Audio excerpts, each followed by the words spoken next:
Straight arm forehand or bent arm forehand? Well, here's the deal. You're focusing on the wrong thing.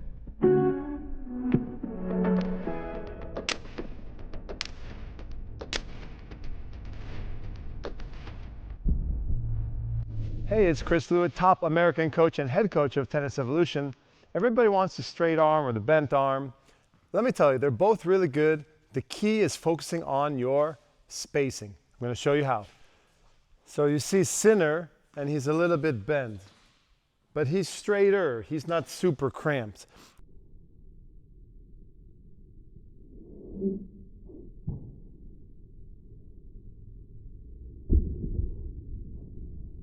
And you see someone like Swiatek, and she's super cramped as she hits. I wouldn't recommend that.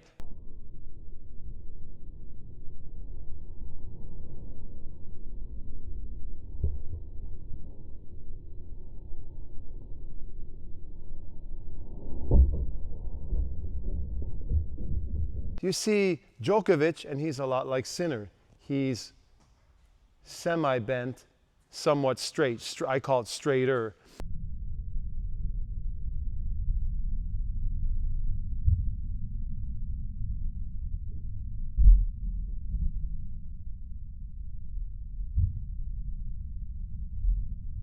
And you see guys like Alcaraz or Federer, who's now retired, and there's other examples on tour, and they're almost straight.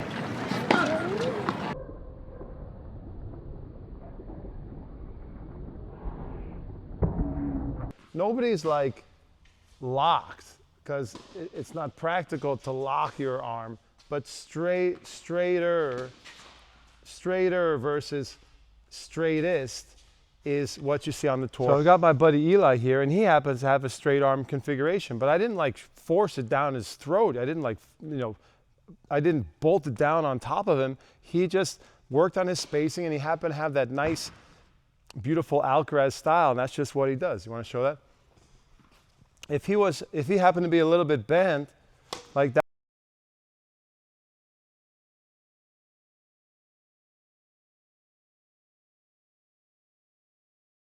that would be fine. He just happens to have this perfect straight arm configuration. Nice, very good. But that's not for everybody. Some people are going to be slightly bent. Everyone's going to have a slightly different angle. The key is just to maximize the physics of the swing so you can hit the ball fast with a lot of good spin. Thanks, buddy.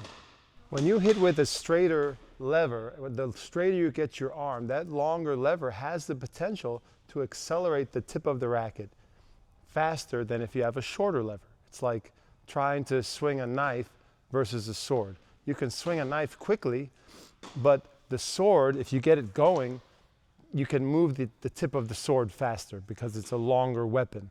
So it's the same thing here.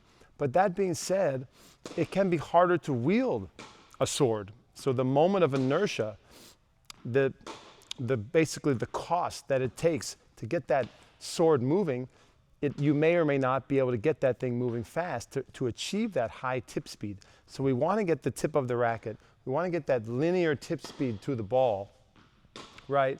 And that can come, according to the physics, from greater moment of inertia and more acceleration to the ball. But you have to be able to generate that, and not everyone's able to do that. And you also have this longer lever that can be slightly more difficult to time, to coordinate. That's another factor as well in the sort of the physics and in the calculus here.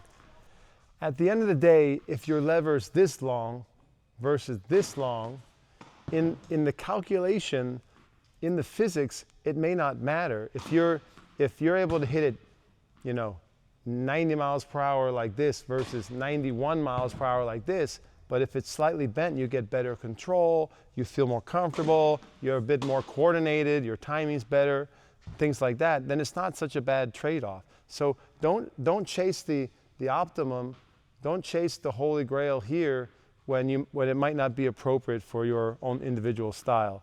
You want to find a balance, and I think that's what makes Sinner's forehand great, Djokovic forehand great. You see many, many pros who are not straight arm, and they hit the ball great. Do they sacrifice a small amount of power? Possibly, but they get a trade-off. Maybe they're able to coordinate the racket better. Maybe they're a little better with their timing. And maybe it's the right fit for their own physiology, their own anatomy. So everyone is a little different. I think when you compare a straighter arm or straight arm or straighter arm with extremely cramped forehand, like you have many students, like recreational players who hit all bunched up like this, there the cost of shortening this lever may become prohibitive. You may not want to be that short because it drastically reduces the tip speed into the ball. So those are the things you have to consider. You want to be straighter, but trying to go from straighter to straight may not be worth the opportunity cost. So the big takeaway, don't chase arm structure, chase spacing. Don't ask yourself, did I get my arm straight enough? Ask yourself, did I get my spacing good enough?